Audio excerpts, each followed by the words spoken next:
Nakita nyo ang pagmamahal nyo sa pinakamagaling na senador ng Republika ng Pilipinas, Senator Christopher Lawrence Quezoro Bongo. Siyempre po, kung magaling ang ama, isang ugat lang ang nag-uugnay sa kanilang dalawa. Umuus po, isa pang go. Si Attorney Vice Mayor Friends Go. At siyempre, ang ating konsihal G-Boy. Konsihal G-Boy, salamat. Ina-college mo rin ako ha. Konsihal Alcantara.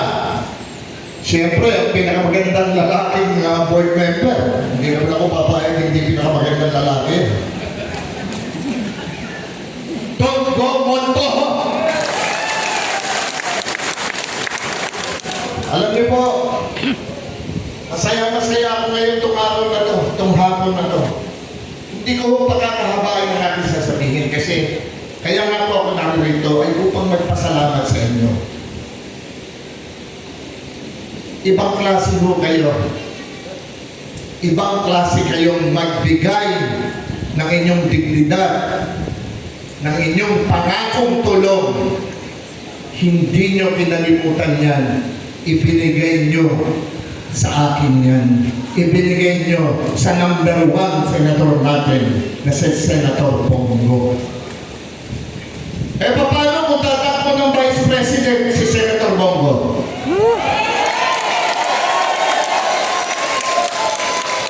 Hindi ko marinig ang panakpak niya. Paano kung tatakbo ng Vice President?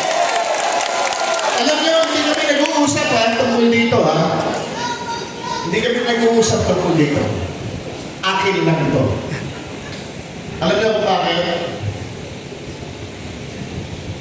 Magaling na tao si Senator Bongo. Kayo ang inuna. Ipinangako niya nung una siyang tumakbo. Magseservisyo ako sa inyo. Maski na anong mangyari. Nagkakagirahan na nga sila doon sa Senado. Si Senator Bongo nasaan? Na kaninong harapan si Senator Bongo ngayon? Kanino? Sa inyo. Bakit? Ganyang magmalasakit ang totoong taong nagmamalasakit. Binigyan siya ng misyon ng ating Panginoon, ng ating siyala. Binigay ang misyon sa kanya. Tulungan mo ang mga kababayan mo. Bigyan mo ng totoo at tunay na serbisyo. Kaya yan ang ginagawa niya ngayon.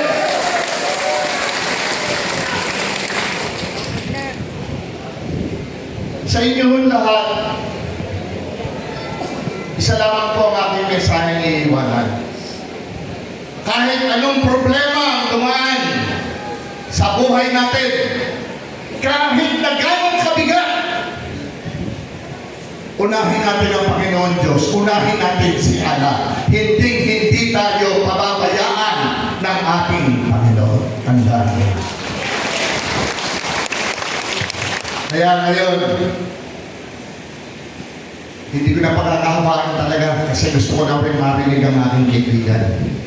Daghang salamat mga kababayan kong Pilipino dito sa Mati. Daghang salamat sa mga kababayan ko dito sa Davao Oriental. God bless us all. Good afternoon.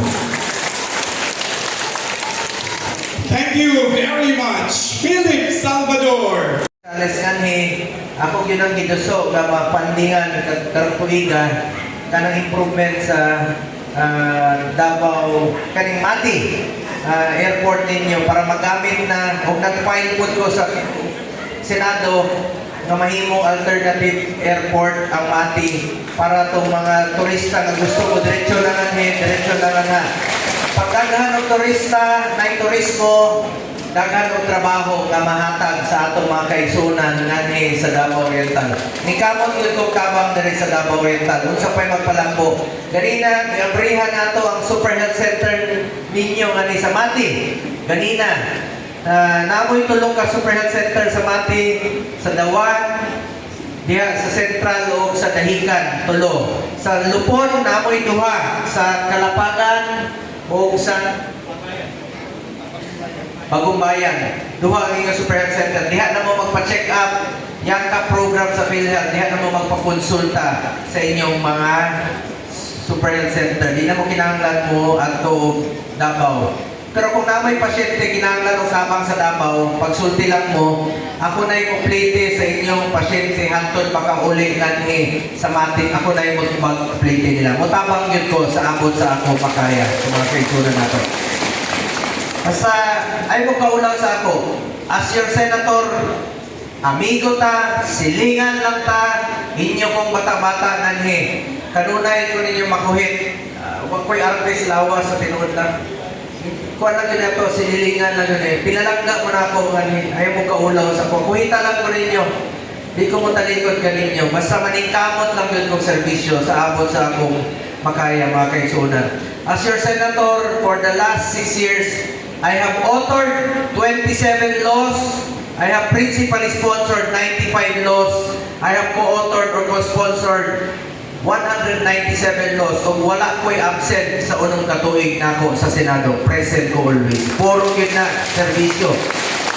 Maghimo lang balaod. Di na ako magkwanta na maglingkod lang sa opisina. Samtang ang ato mga kaisunang Pilipino nang inanglag tabang sunog, baha, linog, buhato yun ko. Dali, ato ako na rin linog. Tapang ko nga di ko kaagwanta maglingkod lang sa bugnaw nga opisina. Samtang nga ito mga kaigsunan nga pobre, walay kadaganan, kundi na ang gobyerno. Tinabangay yun ta. Kinahanglan na ating panahon na magtinabangay yun ta, mga kaigsunan. Lisod ang panahon karon samo kayo sa politika sa Manila. Pero gaampo ko nga mahumanan ni problema sa kasamok sa politika para makaserbisyo namin sa inyong tanan, di ba? O manay gusto ninyo na makaserbisyo sa katauhan. Unamon nyo ng serbisyo. Unanon ko yung kaninyo, iampo na to si Tatay Digong ang iyang mayong panlawas o mayong kahintang palihog lang. Nagserbisyo po sa ato si Tatay Digong, palihog lang. Si Philip Salvador, may asin pa yan. Totoo yan, kanina naamoy ko. Mabango nga si Philip Salvador. May asin pa si Philip Salvador. Mabait ko yan. Kita yun mo nga rin. Anto yun sa dali para magpasalamat ka ninyo. Biyahe sa 3 ka oras para magpasalamat sa inyo. Atong palakpakan nato ang atong amigo si Philip Salvador. Salamat kayo. Tawagan lang ko ninyo Kuya Bongo ninyo. Masking asa ta magkita, just call me Kuya Bongo. Pero naalam ko ihangyo kaninyo, kung mas tigulang mo sa ako, ayaw ko tawagan Kuya. Langan magtagpo na, Kuya Bong. Sa ko super lolo. Pag masuroy mong Davao, kuita lang ko ninyo, ako'y libre sa inyo dito ha. Matanaw tag sini. Wala binuang. Ako yung libre sa inyo dito. Makita ta sa Davao. Ayaw mo kaulaw yun sa ko. Ako lang ko ninyo.